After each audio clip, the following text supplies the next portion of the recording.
So hello दोस्तों, कैसे हो तुम सभी लोग। आई होप कि तुम लोग भाई काफ़ी ज़्यादा ही अच्छे होगे, ना कि मेरी तरह तुम लोगों को सर्दी खांसी बुखार एक साथ आ रखा हो, क्योंकि भाई इसको जाने में बड़ा टाइम लगता है। मैं भी 10 दिनों से इसी को झेल रहा हूँ और अभी भी भाई इतनी ज़्यादा गोलियां खाने के बावजूद ये जाने का नाम नहीं लेता। खैर जो भी है, अभी बकवास कम करते हैं और सीधा वीडियो पे ही आते हैं। तो लास्ट एपिसोड में तुम लोगों ने देखा था जो सोचन के साथ लेन देन का मामला निपटा करके जोकलन चेंबर ऑफ कॉमर्स वापस लौटा था, तब इसके पास फाइनली सीमा क्लैन का यंग मास्टर सीमा जांग माफीनामे के साथ पहुंच चुका था, जिसको देख करके जो उस अपॉलॉजी को एक्सेप्ट कर लेता है और जितने भी सीमा फैमिली के एस्कॉर्ट्स आए थे उन सभी को एक रात जोकलन चेंबर ऑफ कॉमर्स रहने के लिए मजबूर कर देता है। जिसके बाद सोचन और जोंग जोकलन चेंबर ऑफ कॉमर्स के अंदर गेस्ट हाउस की तरफ जब जा रहे होते हैं, तभी आधे रास्ते में इन दोनों का रास्ता रोक लेती है ये दोनों हफ्सी औरतें। और इन दोनों के बीच में जो बातचीत होती है तुम लोगों को उसके बारे में पता ही होगा।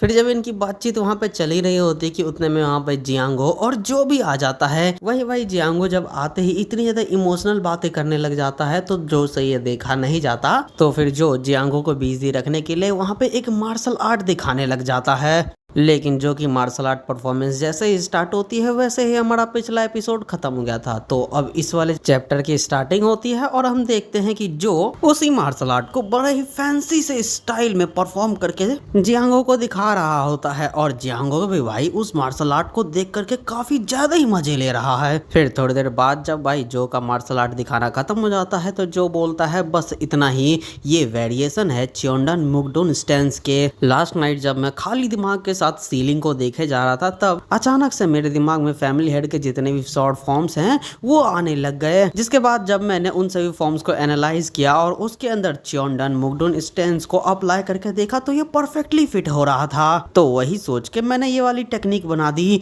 जियांगो ये सुनते ही भाई चिल्लाते हुए बोलता है बस एक और बार, बस एक और बार दिखा दे भाई। जियांगो की बात को सुन के भाई जो और क्या करेगा, एक और बार ये वही वाली टेक्निक करके दिखा देता है। और ये टेक्निक भाई सच में काफी ज्यादा फैसिनेटिंग तो होती ही है, क्योंकि भाई जियांगो जैसे ही जो के परफॉर्मेंस को देखता है वैसे ही इसको एनलाइटमेंट मिलती है और ये वही के वही कल्टीवेशन स्टांस में बैठ जाता है और एनलाइटमेंट लेने लगता है। अब भाई जियांगो के बीच में से हट जाने के बाद यहाँ पे एंट्री होती है जोंग की, और ये जो के ऊपर चिल्लाते हुए बोलता है ये शॉर्ट फॉर्म्स अभी है तो है क्या। जो बोलता है तू क्या बोल रहा भाई, मेरे को कुछ समझ में नहीं आ रहा। जोंग चिल्लाते हुए बोलता है आखिर तुझे हमारे सीमा फैमिली के टेक्निक मुहे के बारे में कैसे पता है। जोंग के इस वाले बात को सुन के भाई जो भी अपना काफी ज्यादा ही हैरान होता है, क्योंकि भाई अपना जो भी मार्शल गॉड के टेक्निक को कुछ ही बार परफॉर्म कर सकता है, जबकि मार्शल गॉड खुद ने जो को सिखाया है। और इस बंदे को भाई कैसे पता है इन सभी टेक्निक के बारे में। वही इसी बात को सोच के भाई अपना जो काफी ज्यादा ही हैरान हो रखा होता है, क्योंकि भाई अपने जो को भी मार्शल गॉड के टेक्निक के बारे में पूरी तरीके से नहीं पता, क्योंकि इसकी एनलाइटमेंट भी उस टेक्निक को लेकर के कंप्लीट नहीं है। और भाई जो ने जो रात को इमेजिन किया था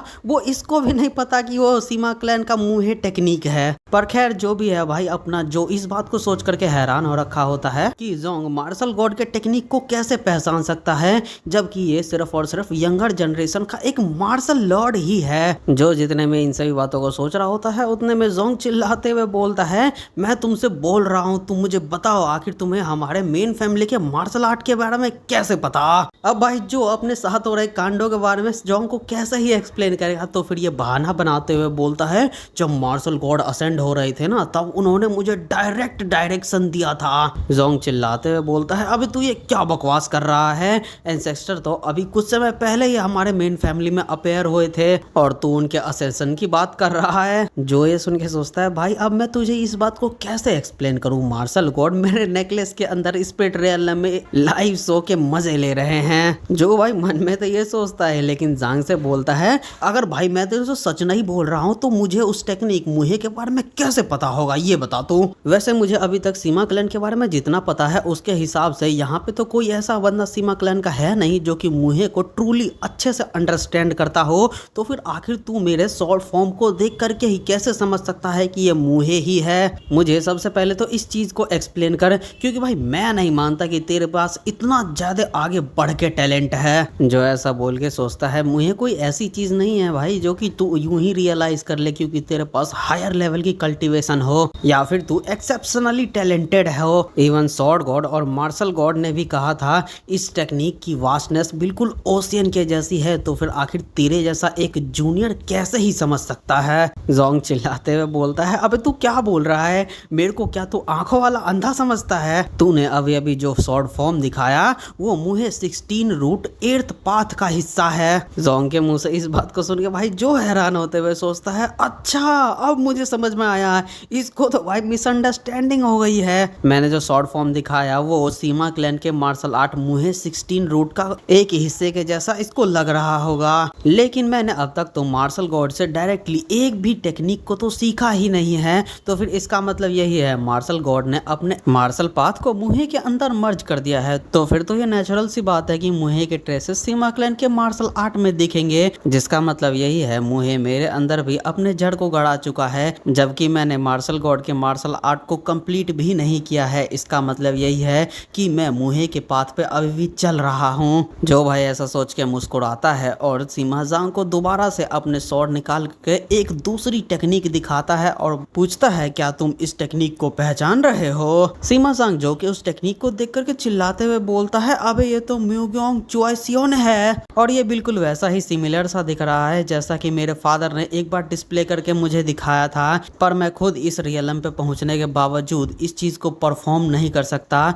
तो फिर आखिर कैसे ये बंदा इस चीज को परफॉर्म कर सकता है? क्या इसका रियलम मेरे फादर के ही बराबर है या फिर शायद से उनसे भी ऊपर हो? सीमा जांग जो से बोलता है, क्या तुम्हें सच में मार्शल एंसेस्टर के द्वारा गाइडेंस की प्राप्ति हुई है? जो बोलता है, अबे तू एक नंबर का गधा है क्या? तू इन मार्शल आर्ट को देखने के बावजूद इस बात को नहीं समझा, लेकिन तब क्या होगा जब मैं तुझे कुछ अलग दिखाऊंगा, चल इसको देख और समझ। जो भाई ऐसा बोल के अपने मन के अंदर थ्योरी ऑफ रिलेटिविटी का फॉर्मूला समझाते हुए तीनों गॉड्स की जो टेक्निक इसने सीख रखी है उन सभी को एक साथ मिला करके एक लौता सिंगल टेक्निक बना करके आसमान में उस टेक्निक को रिलीज कर देता है। और रही बात हमारे ऑडियंस सीमा जांग की, तो ये तो भाई अपने जो के टेक्निक को देख करके पूरी तरीके से शौक ही हो रखा होता है। पर भाई लोग हैरानी वाली बात मैं तुम लोगों को बताता हूँ, जो ने जो ये टेक्निक बनाई है, जो से भी ये टेक्निक संभाल ही नहीं जा रही। इस टेक्निक के एनर्जी प्रेशर से अपना जो भी पूरी तरीके से कांपे जा रहा होता है, क्योंकि इस टेक्निक के अंदर तीनों गॉड्स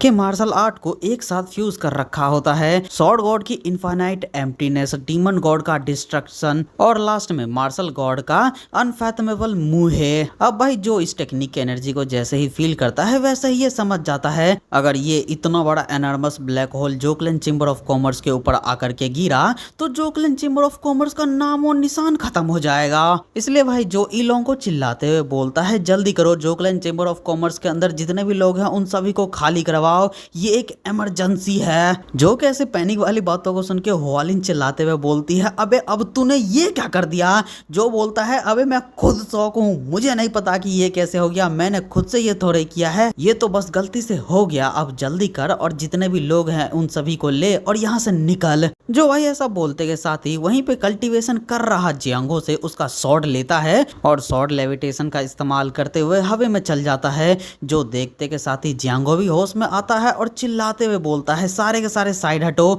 ये साला न्यूक्लियर बॉम्ब लेकर के घूम रहा है, अगर ये चीज यहाँ पे फटी तो सबका पंटाधार है यहीं पे भाई। वहीं भाई सीमा जियांग जो से दूर भागते भागते सोच रहा होता है, ये ओवरवेलमिंग प्रेशर कोई मार्शल आर्ट नहीं बल्कि प्योर विल पावर का प्रेशर है। इवन सीमा क्लैन के जो पांचों एब्सोल्यूट मास्टर है उसके अंदर से भी इतना एब्सोल्यूट प्रेशर नहीं आता। ये बिल्कुल ऐसा है जैसे कि ह्यूमन वर्ल्ड का वॉल हो, एक ऐसा रियलम जहां तक ह्यूमन कभी पहुंच ही नहीं सकता।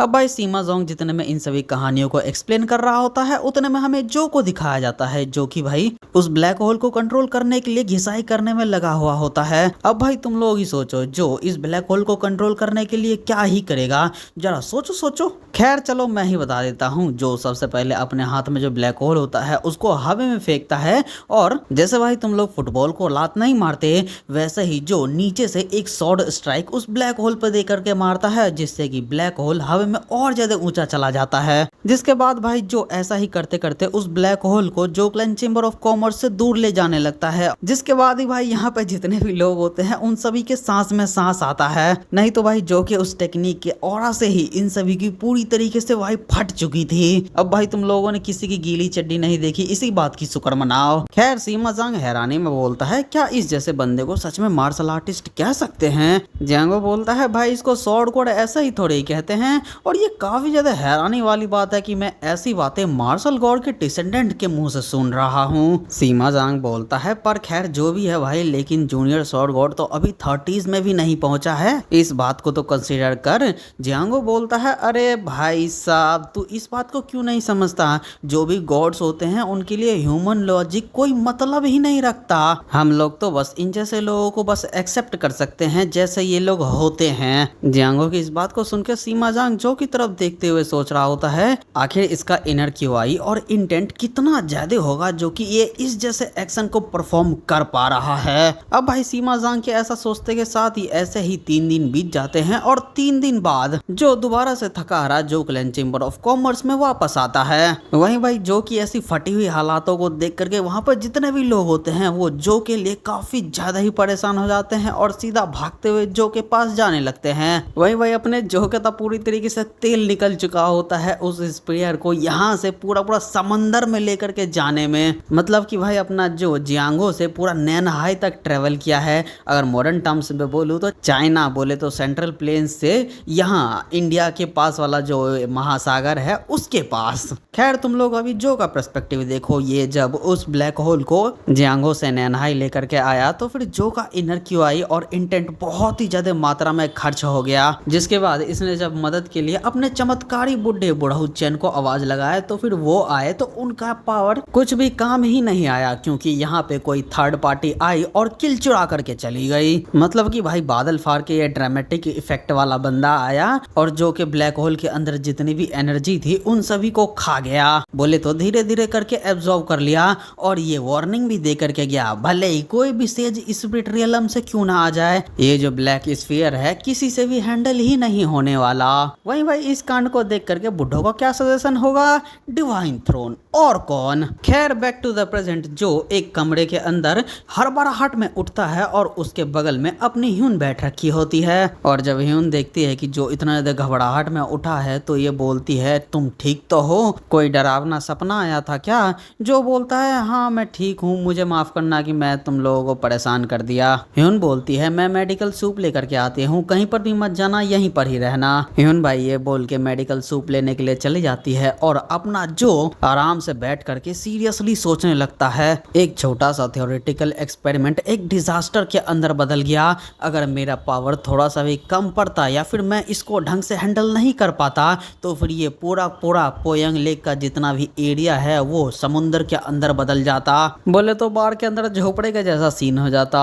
अब मैं दोबारा कभी भी मेरे दिमाग के अंदर जितनी भी इमेजेस आती है उन सभी के ऊपर एक्सपेरिमेंट नहीं कर सकता। वहीं मैं उस चीज़ के बारे में बोलूँ क्या, वो चीज़ जो कि मैंने बस मजाक मजाक में बना दी वो एक अनइमेजिनेबल डिजास्टर के अंदर बदल गया। लेकिन आखिर वो चीज़ क्या थी? उस स्टेट में जब मैंने अपनी बॉडी को सेजेस को सरेंडर कर दिया तब आसमान से अचानक से एक लाइट की पिलर आई और एफर्टलेसली वो जो ब्लैक होल था उसको रिट्रीव कर लिया, जैसे कि ये बिल्कुल कद्दू काटने के जैसा आसान हो। जैसा कि बुढ़ो चियोन ने कहा था, अगर ये सच में डिवाइन थ्रोन की ही विल थी तो फिर आखिर वो क्या था? शायद से वो कमीना सच में काफी ज्यादा ही काइंड है। अगर वो सच में एक कंप्लीट गॉड है तो फिर उसको जरूर से ही मेरे उस रेकलेस एक्शन के लिए मुझे पनिश करने आना चाहिए था, तो फिर आखिर उसने खुद को अभी तक रिवील क्यों नहीं किया?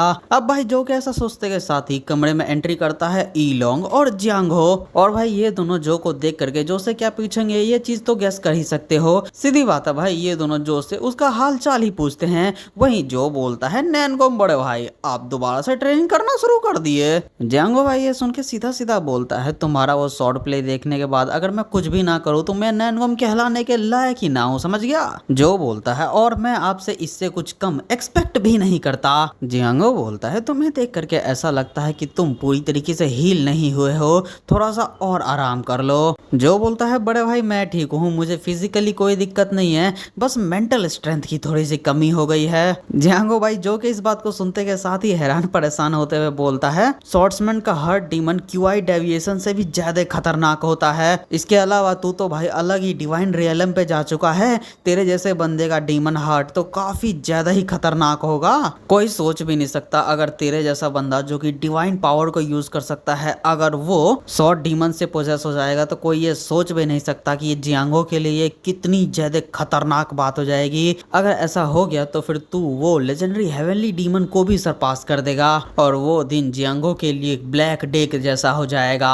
जो भाई जियांगो के ऐसे ऐसे थ्योरी को सुन के बोलता है, अरे भाई रुक जा, मैटर इतना भी ज्यादा सीरियस नहीं है, तू चिंता मत कर, ठीक है। जियांगो बोलता है अच्छा ठीक है, फिर मुझे ये बता कि वो चीज क्या था, वो कोई शॉर्ट टेक्निक तो नहीं हो सकती। जो भाई ये सुन के सोचता है अब भाई मैं तुझे कैसे बताऊं, वो जो मैंने ब्लैक होल बनाया वो तीनों गॉड के टेक्निक को मिला करके बनाया, अब तुम लोग भाई इस बात को कैसे ही समझोगे। जो ऐसा सोच के बोलता है भाई मैं तुम लोगों को इसके बारे में बता नहीं सकता। जियांगो बोलता है क्यों नहीं बता सकता। जो बोलता है क्योंकि भाई उस समय पे मेरे दिमाग में एक छोटा सा आइडिया आया और मैंने उसको अपना करके देखा तो ये कांड हो गया। जो कि इस बात को सुन के भाई जियांगो सीरियसली सोचता है अगर इसका ये छोटा सा थॉट ही था तो फिर क्या होगा अगर ये उस चीज को पूरी तरीके से अच्छे से एग्जीक्यूट करेगा, तब फिर तो सेंट्रल प्लेन साइज से एक्सटिंक्शन को ही फेस कर ले। जियांगो भाई ऐसा सोच के सीरियसली जो से बोलता है ये मैटर ऐसे ही आसानी से टाला नहीं जा सकता। जियांगो भाई ऐसा बोल के कुछ समय में पूरी पूरी मंडली को इकट्ठा कर लेता है और फिर जो से बोलता है जो बेटे क्या अब ये टाइम नहीं हो चुका है कि तू हमें अब सच्चाई बता दे। जो बोलता है तुम लोगों को क्या जानना है। जियांगो बोलता है तुम्हारे आसपास जितने भी लोग हैं उन सभी को पता है तुम्हारे पास कुछ सीक्रेट हैं जो कि तुम किसी को बताना नहीं चाहते, और हम लोग भी अब तक इस बात का नाटक करते हुए आए थे कि हमें भी कुछ भी नहीं पता है, लेकिन अब तुम्हें हमें सारी चीजें बतानी पड़ेंगी। जिन भी बोलती है इवन आपके आसपास जब कोई भी नहीं होता तभी आप खुद से ही कुछ ना कुछ बड़बड़ाते रहते हैं। मुझे ये देख करके हमेशा सही लगता था कि आपके पास गोश्त देखने की एबिलिटी है, तो क्या आप सच में गोश्त देख सकते हैं जो हुआई ओप्पा।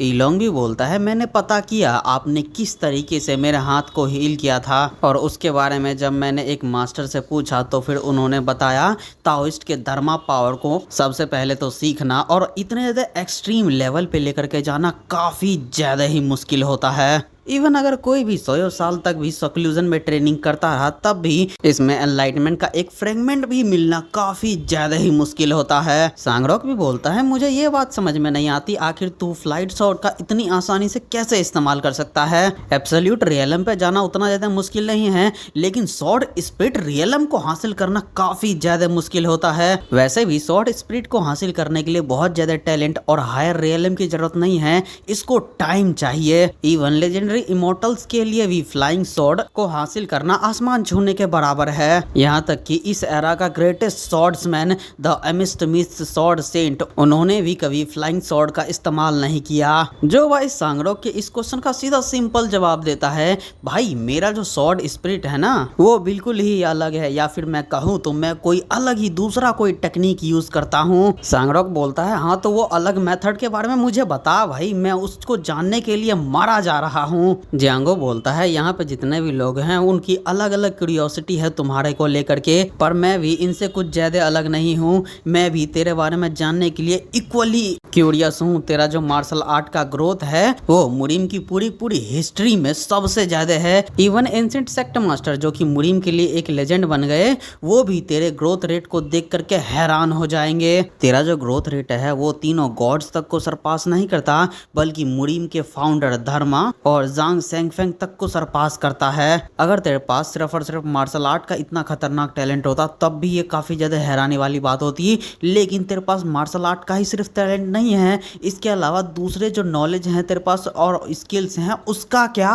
वो छोटा सा टॉपिक जो तूने लिटिल ड्रैगन ग्रैंड बैंक्वेट के अंदर पोस्ट किया था वो सेंट्रल प्लेन्स के जितनी भी स्कॉलर कम्युनिटी है उसके अंदर बवाल मचा दिया, और अभी तक इसके ऊपर डिबेट चल ही रहे हैं। मैंने तो ये तक सुन रखा है कि ढेर सारे ऐसे स्कॉलर्स हैं जो कि लिटिल ड्रैगन ग्रैंड कॉन्फ्रेंस को अभी तक भूल नहीं पाए हैं और तुमसे जूनियर स्वॉर्ड गॉड से मिलने के लिए इंतजार करे जा रहे हैं। तुझे इसके बारे में पता भी है कितने सारे लोगों को हमें वापस भेजना पड़ता है डेली, सिर्फ और सिर्फ इस कारण की वजह से। जो बोलता है हैं भाई सच में मुझे नहीं पता था कि इतना बड़ी बवाल हो चुका है मेरे उस छोटे से एक्शन की वजह से। जियांगो बोलता है उस समय पे तूने जो स्टेटमेंट दिया था वो अभी के एम्परर की आइडियोलॉजी आइडियोलॉजी के बिल्कुल ही उल्टा है। तुझे तो इस बारे में पता भी नहीं होगा, ऐसे ढेर सारे स्कॉलर्स हैं जो कि इस टॉपिक के ऊपर अभी तक डिबेट किए जा रहे हैं और इसी वजह से उन लोगों को कैप्चर किया जा रहा है लगातार गवर्नमेंट के द्वारा। अभी बस कुछ समय की ही बात है कि इंपीरियल गोल्डन गार्ड इस कांड के असली कल्प्रिट के पीछे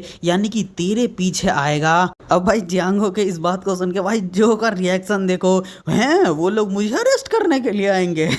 खैर जियांगो बोलता है तू अभी के लिए जियांगो के अंदर एक डोमिनेंट फोर्स बन चुका है, तो फिर इसीलिए वो लोग कुछ समय के लिए रुक चुके हैं, लेकिन कभी ना कभी वो एम्ब्रॉयडर्ड यूनिफॉर्म गार्ड तेरे पीछे आएंगे ही आएंगे। उन लोगों के पर्सपेक्टिव के हिसाब से ये जो कांड हुआ है वो कोई गवर्नमेंट या फिर मार्शल वर्ल्ड का क्लैश नहीं है। तेरे उस स्टेटमेंट की वजह से सेंट्रल प्लेन्स की जो पूरी स्कॉलर कम्युनिटी है वो पूरी तरीके से केओस फेस कर रही है। सबसे पहले तो तेरे मार्शल आर्ट का ग्रोथ को कोई मेजर नहीं कर सकता। तेरे स्कॉलरली नॉलेज की वजह से दुनिया इधर की उधर हो रही है। तेरी स्ट्रेटजी और विजडम की कैपेबिलिटी इवन एक्स्ट्रा ऑर्डिनरी जूगे को भी सरपास करती है। पर इन सभी चीजों के अलावा डायरेक्टर जियांग के जैसे मुझे भी तेरे उस धर्मा पावर के बारे में कुछ भी समझ में नहीं आ रहा। ये बात कुछ ऐसा है जिसके बारे में अगर तू कोई भी फालतू सा रीजन दे देगा तो फिर हम लोग इस पे यकीन नहीं कर सकते। तुझे हमें इन सभी चीजों की एक एक्सप्लेनेशन देनी पड़ेगी। अभी भाई इतने ज्यादा सीरियस डिस्कशन के बीच में हुआलिन बोलती है मैं भी किसी चीज को लेकर के बहुत ही ज्यादा क्यूरियस हूँ। उस समय पे मैं पूरी तरीके से नंगी थी, तब तुमने मेरे बॉडी को देखने के बावजूद अपने आप को कंट्रोल कैसे किया? क्या तुम एक ह्यूज हो? अब भाई तुम लोगों को ह्यूज का मतलब नहीं पता तो मैं तुम लोगों को बता दूं, एंशिएंट चाइनीज हिस्ट्री में मर्दों को क्वीन या फिर प्रिंसेस के पास जाना बिल्कुल भी अलाउ नहीं था जब तक कि वो लोग कोई एक ह्यूज बोले तो छक्का ना हो या फिर उनकी कोई पर्सनल मेड ना हो। और ह्यूज बनने की भाई सिंपल एक ही क्राइटेरिया होती है, बिना सूंड वाला हाथी यानी कि। खैर भाई बैक टू द मानवा, इतने तक सीरियस कन्वर्सेशन के बीच में हुआलिन के इस क्वेश्चन को सुन के भाई ये दोनों इसको गाली देने के अलावा कुछ कर ही नहीं पाते, और वो भी सिर्फ और सिर्फ मन में। खैर जियांगो जो से बोलता है अगर तू सच में हमें एक कॉमरेड मांगता है तो हमें इन सभी चीजों का एक अच्छा एक्सप्लेनेशन दे। अगर तू हमें गोली देगा ये कह के कि मैं एक जीनियस हूँ तो फिर इस बात से सरप्राइज ना होइयो कि हम लोग तेरे से कभी पूरी तरीके से रिश्ता नाता खत्म कर लें। जियांगो की इस बात को सुन के भाई जो परेशान होते हुए अपने एल्डर्स से एडवाइस मांगता है तो भी भाई अपने एल्डर्स बोलते हैं बेटे अब तू पहले वाला जो नहीं रहा, अब तू अपना खुद का जजमेंट बना सकता है, हमसे कोई एडवाइस मांगने की अब तुझे कोई जरूरत नहीं है। अब भाई शॉर्ट गॉड की इस एडवाइस को सुन के जो इन सभी को सच्चाई बताने के लिए तो मान जाता है, लेकिन भाई जो को ये समझ में नहीं आ रहा कि ये सच्चाई बताना शुरू कहां से करे। अगर ये इन सभी के साथ पूरी तरीके से सिंसियर हो जाए तो फिर जो को सारी चीजें एक्सप्लेन करनी पड़ेंगी, रीइंकार्नेशन से लेकर के डिवाइन थ्रोन तक। लेकिन दिक्कत वाली बात यह है क्या ये लोग जो के ऊपर भरोसा करेंगे कि जो हुआई 20th सेंचुरी वाला एक बंदा है जो कि फ्यूचर के रिपब्लिक ऑफ कोरिया से एक अजीब से नेकलेस की वजह से सेंट्रल प्लेन्स की दुनिया में आ चुका है। इन सभी बातों को जानने के बाद ये बात तो काफी ज्यादा अच्छी होगी कि ये सारे के सारे जो को पूरी तरीके से पागल ना कंसीडर कर दे, लेकिन भाई अपना जो सारे के सारे सीक्रेट को छुपाते हुए एक अच्छा प्रॉपर एक्सप्लेनेशन तो नहीं दे सकता। इसी वजह से भाई अपना जो डिसाइड करता है इन सभी को सच्चाई चम्मच से पिलाई जाए, मतलब कि थोड़ा थोड़ा। जो भाई इसी थॉट के साथ पूरी मंडली से बोलता है हम लोग यूजुअली मार्शल आर्टिस्ट को इस तरीके से कंपेयर करते हैं कि वो एक सर्टेन लेवल ऑफ पावर के कितना ज्यादा आगे जा चुका है, मतलब कि रियलम ऑफ गॉड्स, राइट। ईलंग जो की बात को सुन के बोलता है तो फिर क्या आपका मतलब सेल्फ एक्चुअलाइजेशन रियलम से है जो भी लोग इस लेवल पे पहुंचते हैं वो? जो बोलता है ऑर्डिनरी लोगों को सिर्फ और सिर्फ इतना ही पता है, बट व्हाट इफ ये कोई कंपैरिजन ना हो, कोई ऐसा बंदा हो जो कि एक्चुअली में गॉड बन चुका हो। जियांगो जो की बात को सुन के हैरान होते हुए बोलता है एक इंसान गॉड बनेगा? है भले ही सेंट्रल प्लेन्स के अंदर ढेर सारे गॉन्डी टेम्पल्स है, लेकिन अगर किसी भी बंदे के पास थोड़ा सा भी कॉमन सेंस है तो फिर वो गुआनियो को एक गॉड की तरह वर्शिप क्यों ही करेगा? अब ऐसा तो पॉसिबल नहीं है कि गुआनियो को प्रे करने से या फिर उसको एडमायर करने से उनको कुछ फायदा होने वाला है, लेकिन फिर भी कुछ ऐसे लोग हैं जो कि गुआनियो को एक गॉड के जैसे वर्शिप करते हैं। लेकिन अगर गुआनियो को चाइना के रियल डेटीज के साथ कंपेयर किया जाए जैसे कि 3 सॉवरेन्स और ताओइज्म के प्रिमिटिवल लॉर्ड ऑफ हेवन, तो फिर तो ये लोग इनके सामने कुछ स्टैंड ही नहीं करते। करते। गुआन यू को भले ही एक ट्रू डिवाइनिटी कहा जाता है, लेकिन वो मरा तो खैर एक ह्यूमन के जैसे ही ना। ये एक एब्सोल्यूट फैक्टर होता है एक गॉड और एक ह्यूमन के बीच का। इसी तरीके से गॉड्स हमेशा से ही गॉड्स रहते हैं और ह्यूमंस कभी भी गॉड्स नहीं बन सकते। जो बोलता है हाँ तो फिर ताओइस्ट इमोर्टल्स के बारे में क्या, वो तो क्लियरली डिवाइन बींग्स नहीं है। जियांगो बोलता है भाई वो जितनी भी है ना वो सारी की सारी कहानियां ही हैं, किसी ने भी कोई एक्चुअल इमोर्टल को देखा तो रही है। आफ्टर ऑल किसी ने भी इमोर्टल बनने के फिनोमिनन को प्रूव तो नहीं किया है। वैसे भी अनप्रूवन चीजों में बिलीव करना और अनप्रूवेबल चीजों में बिलीव करना दोनों अलग अलग बातें होती है। जो सीरियसली बोलता है व्हाट इफ अगर मैं आपको बोलूं एक ऐसा इंसान है जो कि गॉड बन चुका है। जो भाई ऐसा बोल के सबसे पहले तो अपने गले में रखे बीड को पकड़ता है और उसको दिखा करके बोलता है और ये रहा मेरे बात का एविडेंस। ये सुप्रीम धर्मा ट्रेजर है जो कि उस बंदे के डिसाइपल्स ने मिलके बनाया है जो कि गॉड बन चुका है ह्यूमन बॉडी के साथ ही। अपने सारे के सारे धर्मा पावर का यूज करके बार बार लगातार लोगों के कर्मा को इकट्ठा करके ही हमारे पास एक मौका होगा उसके सामने खड़े होने का। संग्रक भाई जो के पेरल को देख करके बोलता है अबे भाई ये तो मार्केट में जो छोटी मोटी सजावटे वाली चीजें बिकती है उनसे भी ज्यादा बुरा दिख रहा है। जियांगो बोलता है अगर ये सच में एक ट्रू धर्मा ट्रेजर है तो फिर इसके पास भी इसके नाम के जैसे ही वर्थी पावर होगी। तो अब हमें ये बता आखिर इस नेकलेस की एबिलिटी क्या है। जो बताता है इस भीड़ के अंदर ढेर सारे ऐसे एब्सोल्यूट बीइंग्स के सोल हैं जो कि सेंट्रल प्लेन्स की हिस्ट्री में एक मार्क छोड़ करके गए हैं। जियांगो बोलता है हैं excuse me what nonsense is that. जो बोलता है भाई मैं सच ही बोल रहा हूँ, तुम लोगों से झूठ बोल के मेरे को फायदा ही क्या होगा। अब तुम लोगों को मेरी बातों पे भरोसा करना है या फिर नहीं करना है वो तुम लोगों की मर्जी। ईलोंग बोलता है हाँ तो बड़े भाई मुझे ये बताओ आखिर कौन कौन से ऐसे लोग हैं जिन जिनके सोल इस मोती के अंदर है। जो बताता है अगर मैं हमारे जो क्लैन से शुरुआत करूं तो सबसे पहले आते हैं एल्डर मैंगडियोको और उनके कुछ सक्सेसर जो उनको फॉलो किए थे। उसके बाद एल्डर वेंसियन का और उनके सारे स्कॉलर कंफ्यूजन दोस्त। उसके बाद एल्डर जो गैंग जो कि फर्स्ट सीक्रेट एल्डर थे डार्क मर्चेंट वर्ल्ड के। और फिर इनके बाद आते हैं द सॉर्ड गॉड एल्डर जो चियोन। अब भाई जो के मुंह से ऐसे ऐसे नामों को सुन के इन लोगों का रिएक्शन देखो भाई। पर खैर कंटिन्यू करते हैं। जो बोलता है इन सभी के अलावा यहाँ पे डुगू क्लैन के भी एल्डर्स हैं जिनमें सबसे पहले आते हैं हेवेनली इमोर्टल सेक्ट के sect leader elder Tian Yuji जो कि रिप्रेजेंट करते हैं मिस्टिकल लाइनेज को। इसके अलावा यही बंदा मेरे धर्मा पावर का सोर्स है जिसके बारे में नैनको मिहुंगनिम इतने लंबे समय से सोचे जा रहे हैं। खैर इनके बाद आते हैं एल्डर डुगू मुजिन और 5 और सेजेस। पर हाँ एक बात मैं पहले से ही एडवांस में कह देता हूँ, इनमें से ढेर सारे ऐसे एल्डर्स हैं जिन्होंने अपने फुल डिवाइन पावर को अभी तक मेरे सामने रिवील ही नहीं किया, तो इसीलिए मुझे भी इन सभी के बारे में कुछ ज्यादा पता भी नहीं है। जो के मुंह से ये लफ्ज निकलते के साथ ही जियांगो चिल्लाते हुए बोलता है एक मिनट ये डुगू मोजिन वही बंदा तो नहीं है जिनके बारे में मैं जानता हूँ, ये चीज पॉसिबल नहीं है। जो बोलता है बड़े भाई आप बिल्कुल सही सोच रहे हैं, ये सिनजियन का हेवनली डीमन ही है जिसको जियांगो की कहानियों में डीमन गॉड बताया गया है। जो के मुंह से इस बात को सुन के भाई सारे के सारे लोग तो हैरान होते ही हैं। ईलोंग चिल्लाते हुए बोलता है आप अब मुझसे ये मत एक्सपेक्ट कीजिएगा कि मैं आपके इस बात पे भी भरोसा कर लूंगा। ईलोंग के मुंह से भाई ये शब्द निकलता ही है कि उतने में डीमन गॉड को चुल मचती है और ये जो के बॉडी के ऊपर कब्जा करके बोलता है अगर तुम लोग इसकी बातों के ऊपर भरोसा नहीं कर रहे हो तो मैं खुद ही तुम्हें दिखा देता हूँ ना, ये सबसे ज्यादा आसान तरीका होगा। सॉरी भाई मैं ये गलत बोल दिया, यहाँ पे डीमन गॉड जो की बॉडी के ऊपर कब्जा नहीं करता, जो बस डिमोनिक एनर्जी को रिलीज करके दिखाता है। खैर कहानी को कंटिन्यू करते हैं। जो बोलता है फाइनली इन सभी के बाद आते हैं सीमा क्लैन के एल्डर्स। मैं खुद सीमा क्लैन के सारे एल्डर्स को तो ढंग से नहीं जानता, लेकिन एल्डर जोंगडा और एल्डर सीमा त्यान यूजी को अच्छे से जानता हूँ। अब भाई जो के मुंह से जैसे ही मार्शल गॉड का नाम निकलता है वैसे ही सीमा जोंग दरवाजा खोल के चिल्लाते हुए बोलता है क्या तुमने क्या कहा सीमा त्यान से। जो बोलता है हाँ बिल्कुल सर मार्शल गॉड भी यहाँ पे हैं। इसके अलावा मार्शल गॉड बहुत ही लंबे समय से डिवाइन थ्रोन से छुपते हुए आ रहे हैं और सीमा क्लैन का इतने लंबे समय से सेक्लूजन में रहना इन सभी चीजों का ही कारण है। वैसे भी मार्शल गॉड के पास कोई और चॉइस ही नहीं थी, डिवाइन विल से बचने के लिए उन्हें सभी से छुपना ही पड़ता। इनफैक्ट ये जो जगह है ये बाहर की दुनिया से ज्यादा फ्री है। सीमा जोंग जो की बात को सुन के गुस्से में चिल्लाते हुए बोलता है, हाँ तो भाई मुझे ये बताइए डिवाइन थ्रोन बंदा है कौन?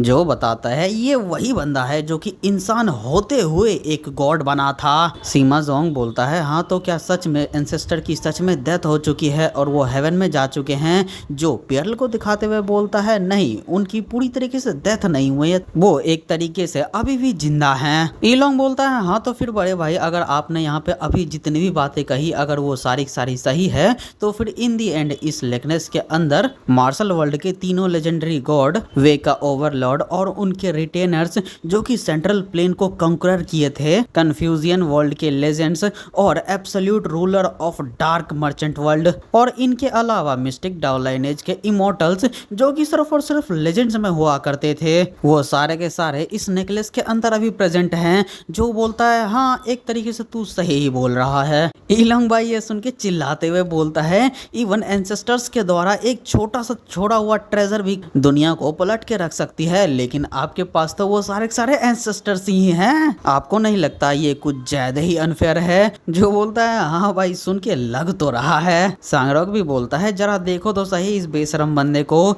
मैं सोच रहा था अगर मैं 8 ब्लैक हेवनली किंग का डिसाइपल बन गया तो मैं हेवनली लकी हूँ, लेकिन इसके पास तो सारे सारे मास्टर्स के मास्टर्स पड़े हुए हैं।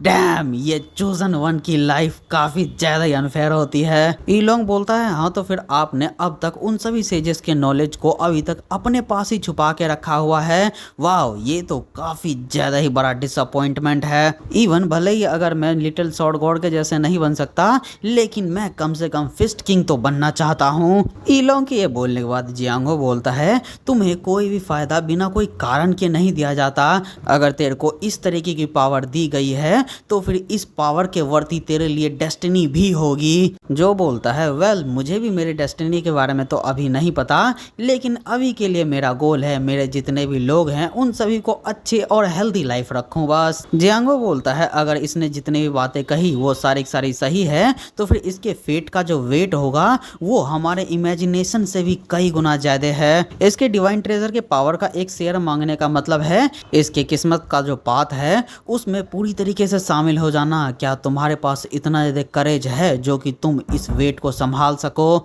जियांगो मंडली से ऐसा बोल के जो से पूछता है, उन लोगों की आखिर विश क्या है ये बता मुझे। जो बताता है, डिवाइन थ्रोन का डिस्ट्रक्शन। जियांगो बोलता है, अबे भाई एक गॉड को मारने के बाद इतनी कैजुअली किस तरीके से कह सकता है तू? वैसे क्या तू सच में इस पाथ के ऊपर अभी तक पूरी तरीके से अकेला था? जो बोलता है, अभी तक जितने भी एल्डर्स हैं वो सारे सारे मेरे साथ थे, तो फिर ऐसा कह नहीं सकते कि मैं पूरी तरीके से अकेला था। जियांगो भाई ये सुन के थोड़ा सोचता है और फिर बोलता है, तू हमेशा ऐसा बोलता था कि हम तेरे बहुत ही ज्यादा क्लोज फ्रेंड हैं, लेकिन तुझे देख करके तो ऐसा लग रहा है अभी तक तू पूरी तरीके से अकेला था। जियांगो भाई ऐसा बोल के दोबारा से कुछ समय के लिए रुकता है और जो के गले में लटके मोटी को देख करके एक रिजोल्यूशन के साथ घुटने पे आता है और चिल्लाते हुए बोलता है, ओ रेवर्ड स्पिरिट, मैं नैनगोम जियांगो जो कि इस गॉड स्लेइंग पाथ का एक हिस्सा बनना चाहता हूँ। अब भाई जियांगो के अचानक से इस ऐलान की वजह से पूरी मंडली के साथ साथ अपने जो ये चमत्कारी बुड्ढे हैं वो भी काफी ज्यादा ही हैरान होते हैं। तो अब चलो फिर इसी हैरानी के साथ ही इस वाली वीडियो को यहीं पर ही ख़त्म करते हैं। और मेरी बात ये सुनते जाओ, मैं ये बहुत ही लंबे समय बाद वीडियो बना रहा हूँ चैनल को भाई जिंदा करने के लिए, इसलिए आधे घंटे की ही वीडियो बना पाया, लेकिन 3 चैप्टर इंक्लूड कर दिया हूँ। और अगर तुम लोगों का ये क्वेश्चन है कि भाई इतने दिनों से कहाँ पे था, तो फिर भाई मैं तुम लोगों को सीधा शॉर्ट आंसर दे देता हूँ। पिछले 1 महीने से भाई मेरी वाट लग रखी थी, मेरे को 2 बार बुखार लग चुके थे, सर्दी खांसी तो जाने का नाम ही नहीं ले रहा और गला खराब हो रखा था था वो अलग से, खांसी हो रही है वो अलग से। ये बारिश के मौसम के चक्कर में और इतनी ज़्यादा गंदी बारिश के चक्कर में भाई जो बीमार पड़ा हो ना, इसके बारे में कुछ कह नहीं सकता हूँ। बस तुम लोग ये कह लो कि मैं चैनल को जिंदा करने के लिए कब्र से लौट के आ गया। पर खैर जो भी है, तुम लोगों को अगर वॉइसेस में अगर थोड़ी सी दिक्कत आ रही है तो फिर इस बात को थोड़ा सा एडजस्ट कर लो यार। अभी भाई बारिश मौसम चल रहा है और बीमार पड़ना काफ़ी ज़्यादा कॉमन है। और मैंने जो भाई रेजोल्यूशन लिया था उसकी ऐसी की तैसी, जब भी मैं बोलता हूँ भाई मैं रेगुलर होऊंगा, वैसे ही कुछ ना कुछ तो हो ही जाता है। इसलिए मैं ये नहीं बोलूँगा भाई रेगुलर वीडियो डालूंगा। बस तुम लोग ये ध्यान रखो और जो वीडियो आएगी देखना बस। तो चलो फिर मिलते हैं अगली वीडियो में, जो कि पता नहीं कब तक मैं बना पाऊंगा, लेकिन जल्दी ही लाऊंगा। पर तब तक के लिए तुम लोग भाई छुट्टियां एंजॉय करो। हैप्पी इंडिपेंडेंस डे तुम लोगों को। और चैनल के मेंबर्स के लिए जल्दी ही दूसरी वीडियो आने वाली है, तो तुम लोग भाई इंतजार करो, तुम लोगों के लिए कोई डिले नहीं रहने वाला।